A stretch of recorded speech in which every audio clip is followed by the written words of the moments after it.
আহলে হাদিসের বলতে কোনো মসজিদ থাকতে পারে না, যদি থাকে তাহলে এটা মুসলমানের মসজিদ হবে না। মসজিদ হবে আল্লাহ।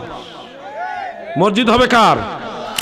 কওমীরা ইয়া রাসূলুল্লাহ বলা যাবে না, এটা সবাই বলে না, কই একটা জাহেল হয়তো বলে।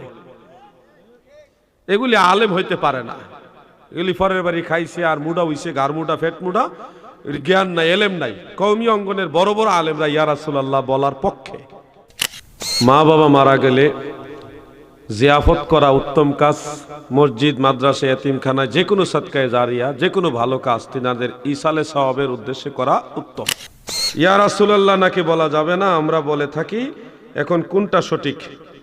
কওমীরা ইয়া রাসূলুল্লাহ বলা যাবে না, এটা সবাই বলে না, কই একটা জাহেল হয়তো বলে।